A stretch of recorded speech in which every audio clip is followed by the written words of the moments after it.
안녕하십니까, 정재현입니다. 전날 미국 증시 3대 지수는 2%대의 하락세를 보였습니다. 최근 들어서 변동성이 좀 상당히 커지고 있는 그런 모습들이에요.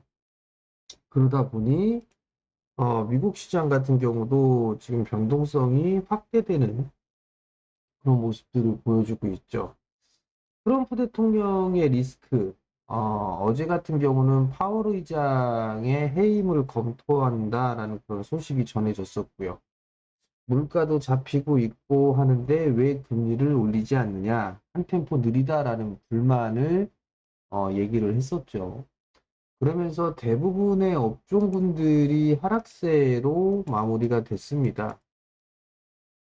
그렇다는 얘기는 한국 시장도 영향을 받을 수밖에는 없지 않나라고 보여지는데, 여기에서 중요한 부분들은 이제 관세에 대한 부분들에서 침체에 대한 불안감, 이런 부분들에서 이제 어, 파월 의장까지도 지금 음, 해임을 좀 검토를 하면서 이게 지금 정치적인 리스크까지도 생기는 그런 모습들입니다.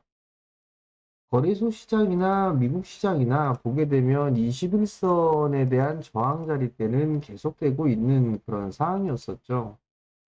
나스닥 시장도 마찬가지로 21선에 대한 저항이었었고요. 그리고 S&P 500 지수 또한 마찬가지로 21선에 대한 저항 자리대를 기록하고 있습니다. 한국 시장도 마찬가지로 21선에 대한 저항이에요. 어찌됐든 코스피 시장은 21선을 안착해주는 그런 모습들을 보였지만, 아직까지는 각도가 하락의 모습을 보여주고 있죠. 코스피 시장은 살짝 올라탔지만, 코스피 200 같은 경우 21선에 대한 저항을 기록하고 있는 그런 상황들입니다. 조금 다른 부분들은 코스닥 시장이 좀 상당히 긍정적이죠. 21선을 이제 들어 눕는 그런 모습들을 보였습니다. 조정을 받는다 하더라도 이 21선 언저리 때만 지지를 해준다라면 코스닥 시장은 조금 더 괜찮지 않나라고 보여지는데요. 우선 중요한 부분들은 거래소 시장 같은 경우와 코스닥 시장, 수급적인 부분들이죠. 거래소 시장은 외국인 투자자들이 매수를 해줘야 됩니다. 근데 아직까지는 매수를 해주지 않고 있는 그런 상황들이죠. 코스닥 같은 경우는 테마성의 흐름들이 진행이 되고 있습니다. 대선이 얼마 남지가 않았죠. 그러다 보니까 정책주들의 자금이 몰리고 있는 그런 상황들입니다. 그러다 보니 변동성도 커지고 있는 그런 상황들이에요.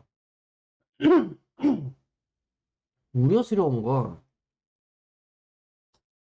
B2가 또 늘어나고 있다라는 거. 이게 좀 불안한 그런 부분들입니다. 어, 정책 테마주들 같은 경우가 중요한 게 눌림목 구간을 올라가 타이밍을 매수를 못 잡고 눌림목 구간에서 매수를 해봐야겠다. 이것도 좋은 전략인데, 한 가지 우려가 되는 부분들은 대선 기간이 짧습니다, 일단. 짧은 그런 시간이기 때문에 대응까지도 병행을 해야 된다는 거. 요 부분들이 좀 중요하지 않을까 싶어요. 그렇기 때문에 만약에 테마주들을 좀 진행을 한다라면 짧게 짧게 챙겨나가는 그런 전략까지도 같이 병행을 하면 좋지 않을까 그런 좀 생각이 듭니다. 최근 들어서는 뭐 지금 보게 되면 인맥주들보다는 정책주들이 좀 더 좋은 모습들이죠. 뭐 STO도 움직이는 그런 모습들을 보였었고, 그 다음에 지역 화폐에 대한 어, 종목군들도 움직여주는 그런 모습들이었었고요. 거기에다가 출산, 그 다음에 뭐 행정수도 이전 많죠. 그러면 이제 정책적인 부분들이 계속적으로 좀 나와줘야 돼요. 미들 섹터들 같은 경우는 이제 시세의 흐름들이 좀 나왔잖아요. 그렇기 때문에 새롭게 나올 수 있는 그런 부분들, 정책적인 부분들을 좀 기다려봐야 되지 않을까, 찾아봐야 되지 않을까 싶어요. 이쪽에 있어서는 뭐 지금 헬스케어 쪽까지도 움직이는 그런 모습들이 보였었잖아요. 그렇게 된다라면 이제 고령화 쪽에 있어서도 한 번쯤은 나올 수 있지 않을까, 그런 좀 생각이 듭니다. 그러면 이 고령화 쪽에 보게 된다라면 뭐 MRI를 뭐 좀 무료로 한다든가 뭐 이런 복지적인 그런 부분들이 있겠죠. 가장 중요하게 만약에 꼽으라고 한다면 아마도 임플란트 뭐 이런 부분들이 되지 않을까 싶습니다. 또 아직까지 시세의 흐름들이 나오지 않았죠. 이런 부분들을 매수하는 게 선취매로 볼 수가 있을 것 같습니다. 대체적으로 좀 보게 되면 모든 후보들이 공통적으로 나오고 있는 부분들이 AI예요. 이 AI 쪽에 있어서 투자를 많이 한다라는 그런 부분들이 있었죠. 그렇기 때문에 이 AI를 중심으로 놓고 나머지에 대한 정책적인 부분들을 보는 게 좋지 않을까 싶습니다. 거기에다가 이제 새롭게 나올 구간들을 예상을 해서 선취를 하는 그런 전략이 좋지 않을까, 그렇게 좀 생각을 하고 있거든요. 그렇기 때문에 이러한 부분들을 좀 체크를 해봐야 될 것 같고요. 인공지능이 가게 되면 반도체도 따라가주는 그런 모습들이 나올 수밖에 없습니다. 하드웨어 쪽 같은 경우도 필수죠. 그렇기 때문에 뭐 인공지능, 반도체 시장을 좀 방어를 해주는지 체크를 해봐야 되지 않을까라고 보여집니다. 그리고 이제 계속 실적 시즌이잖아요. 근데 일단 어제 조선주들이 조금씩 약해지는 듯한 모습입니다. 일단 뭐 눌림목으로 볼 수도 있어요. 아직까지는 눌림목으로 볼 수가 있는 그런 상황들인데, 어제 이렇게 변동성이 좀 커졌다라는 거, 일단 눌림목 구간은 맞습니다. 근데 변동성이 조금 커졌다라는 거, 요게 조금 찝찝합니다.